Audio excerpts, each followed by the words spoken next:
Defining the autistic phenotypes is not difficult. Understanding it and bringing real-life data and experiences can bring these autistic phenotypes into power. For today's episode, we will discuss repetitive behaviors, habits, restricted interest, and inflexible adherence to schedules.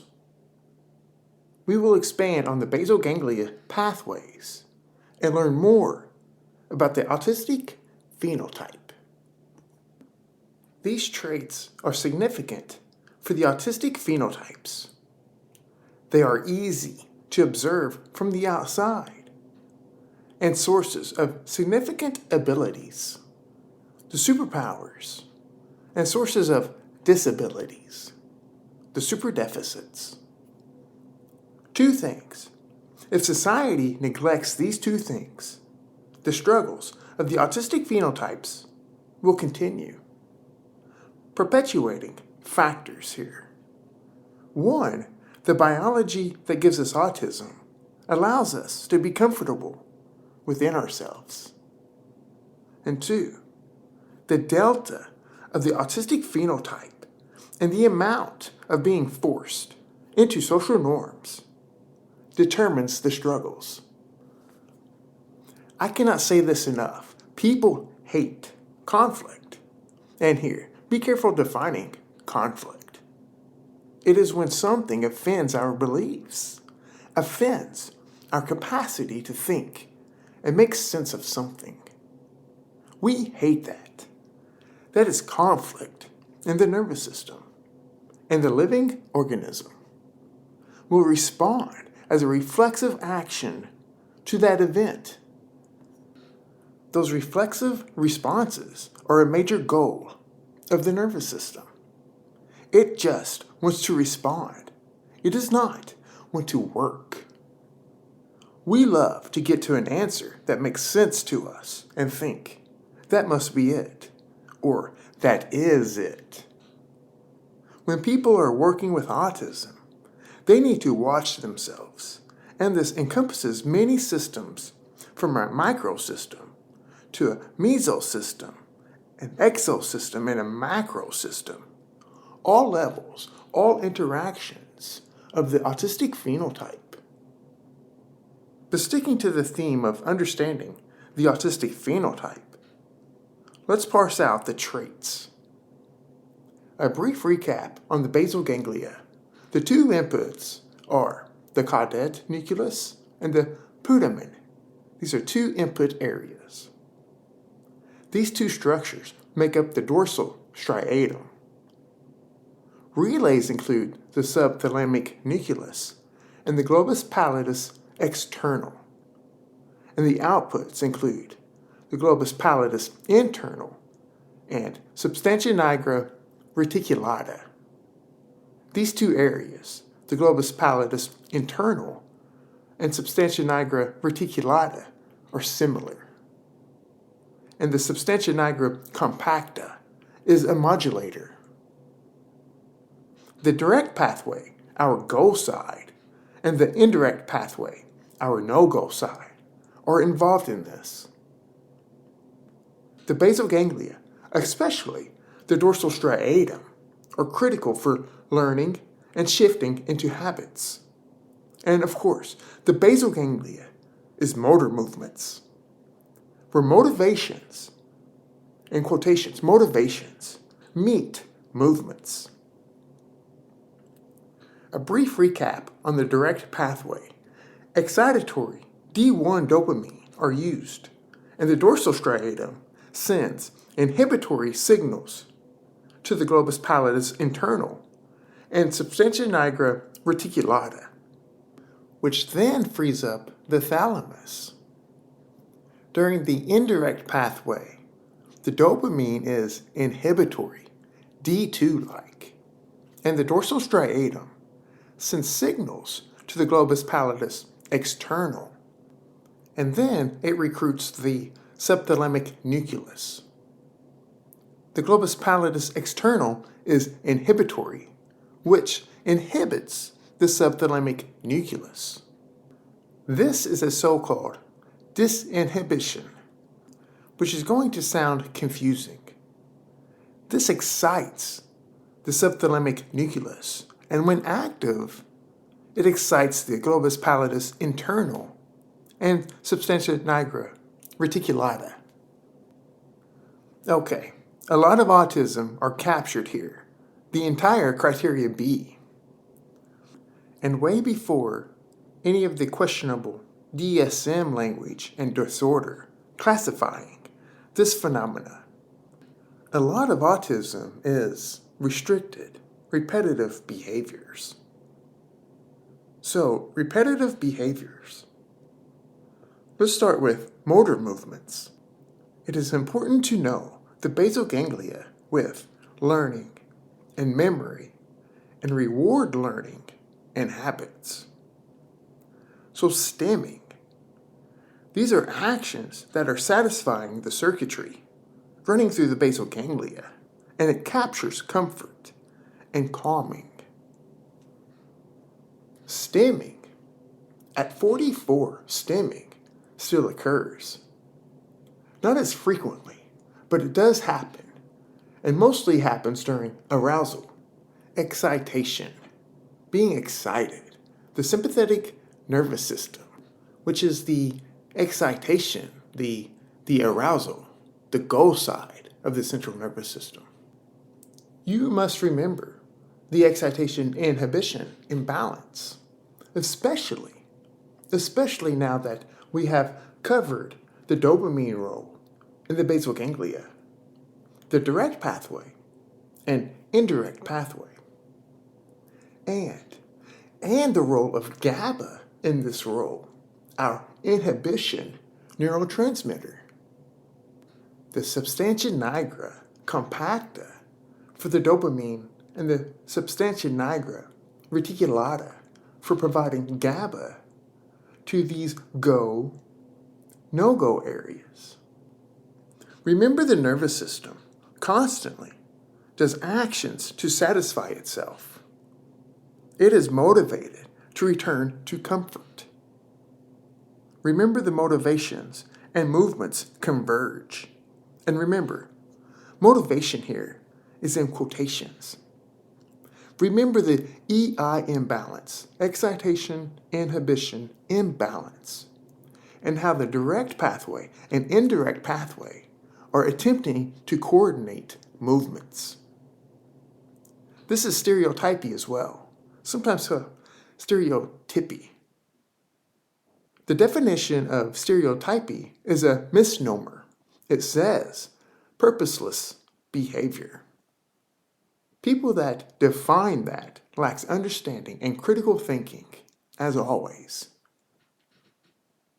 In circuitry, these behaviors are somewhat similar to OCD in a corticostriatal thalamic loop, which is precisely that pathway we've discussed recently over a few episodes. The more the neurons connect, the more they become preferred. Preferred by the nervous system, not from the perspective of the human being.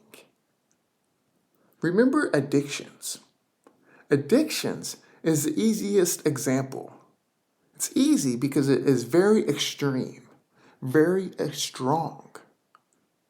Remember morphology. These connections grow, they thicken in size.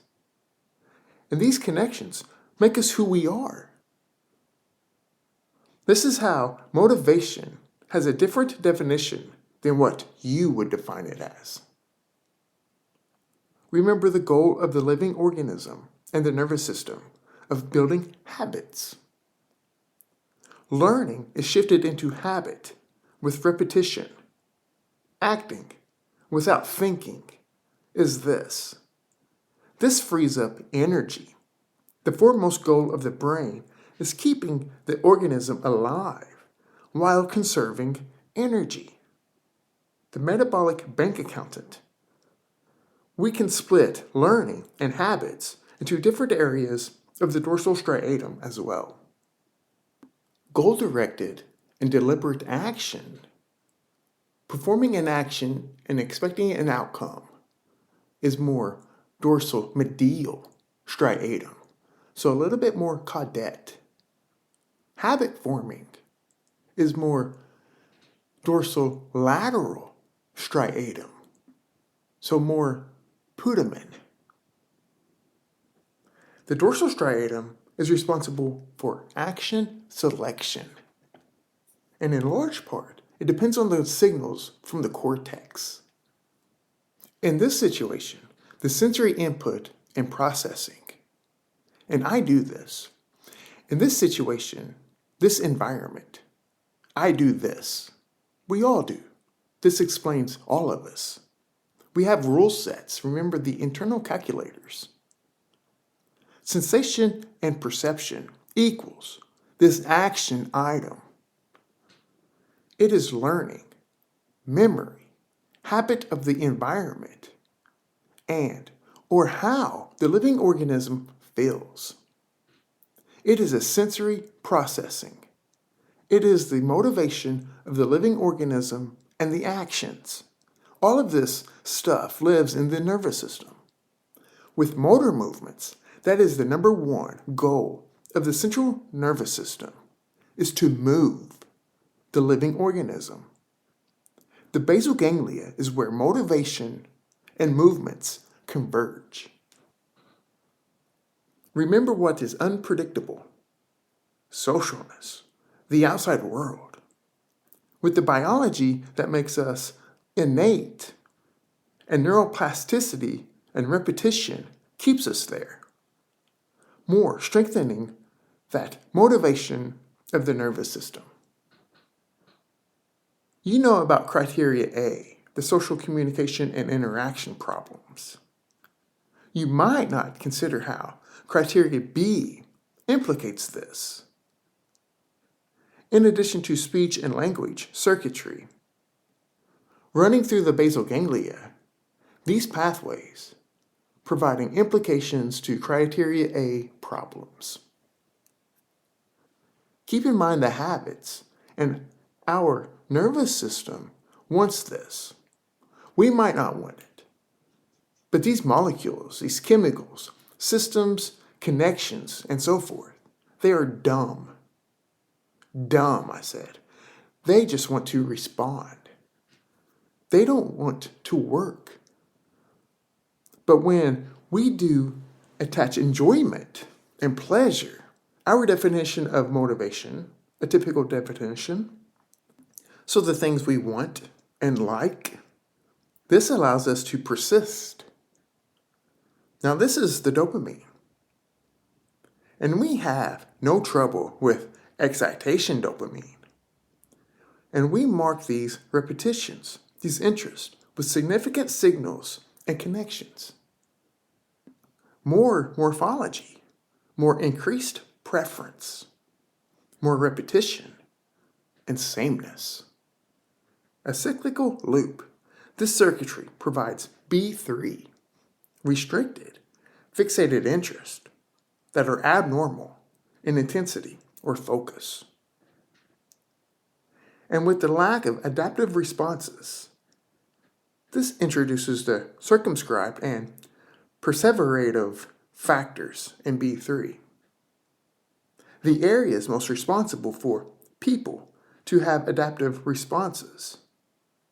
Those connections straight into the basal ganglia, the input area of the dorsal striatum. These inputs from the cortex, specifically the medial prefrontal cortex and the anterior cingulate cortex, often considered in the medial prefrontal cortex. These provide us adaptive responses. Remember from the Autism and Adaptive Responses episode, the medial prefrontal cortex and the anterior cingulate cortex lead the way. When we are in adaptive responses, when we are conducting these, we are conducting our behavior. We are navigating the world with adaptive responses, this so-called top-down processing. This is the whole mechanism of top-down processing. The medial prefrontal cortex, along with other areas of the prefrontal cortex, lead the way. They orchestrate these downstream behaviors we're talking about here in the subcortical areas. And this explains rigid thinking as well, the black and white thinking, literal thinking. Get it? This circuitry, this biology gives us these behaviors. An underrated and probably unknown component of B2, excessive adherence to routines, ritualized patterns or behavior, or excessive resistance to change. Okay, more lack of adaptive responses. So the medial prefrontal cortex, that includes the anterior cingulate cortex, down to the dorsal striatum. This is not important. It is not important that you know this, but what you need to know is we hate unpredictable schedules because we need to know. We must know when we will be able to get back to our interest. When will this socialness end? How much energy am I going to need, and can I persist in these social environments?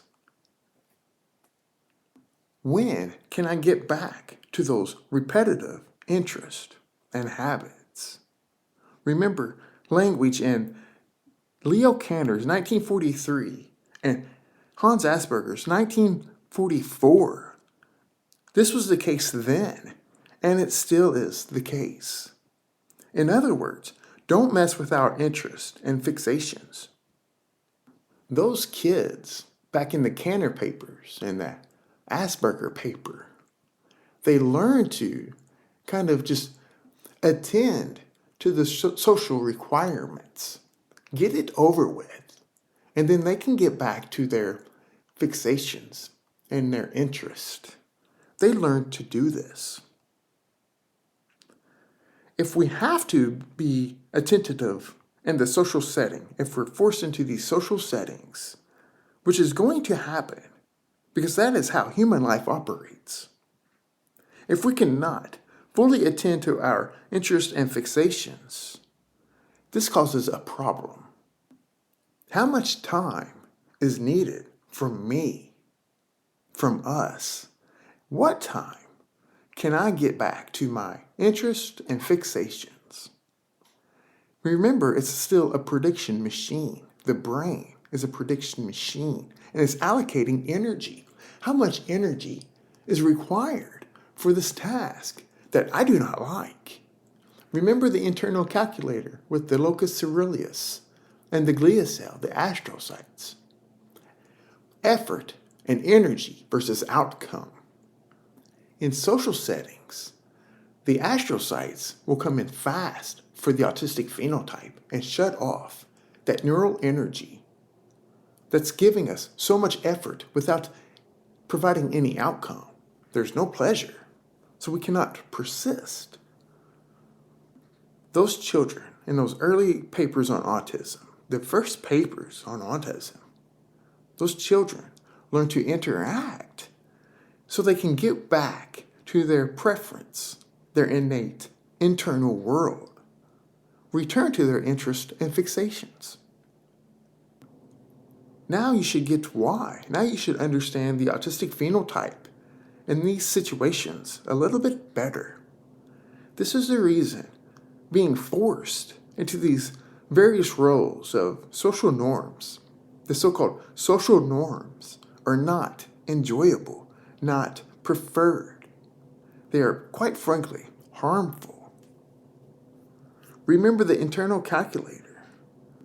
Remember this moving forward as you are interacting with autism and the autistic phenotype. Remember to check yourself. And remember the internal calculator here that we all have.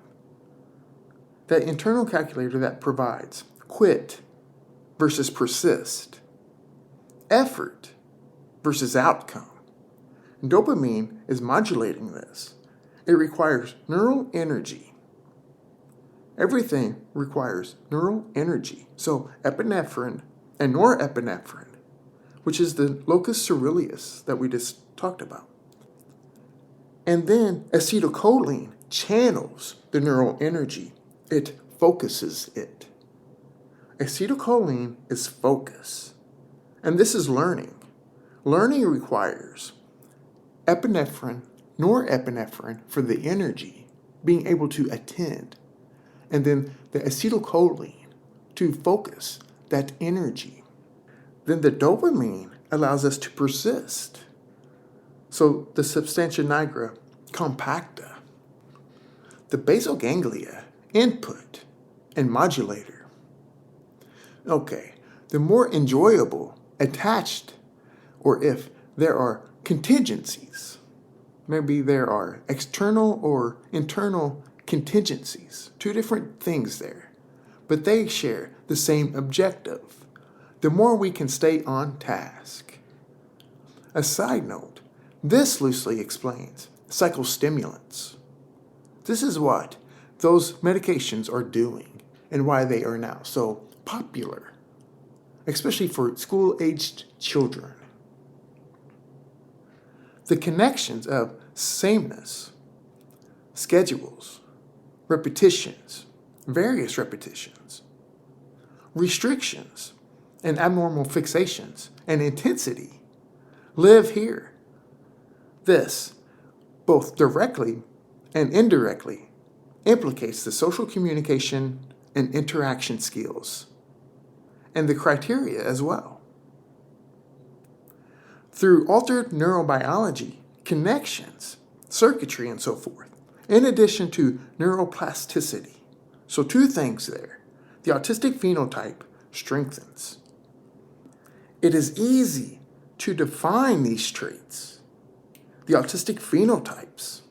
However, making sense of these and bringing examples into life, real life, brings these phenotypes into power. If you're listening to the episode or listening to the podcast, please feel free to leave a review or rating. In podcasting, reviews, ratings, and downloads are huge, and I very much appreciate your feedback. You can catch me on X at RPS47586, where we can talk anything about autism. I very much appreciate your interaction. You can check out the hop link, so you can have links to all of the shows and the podcast, and contact information. You can email me, info.fromthespectrum@gmail.com. And thank you for listening to From the Spectrum podcast.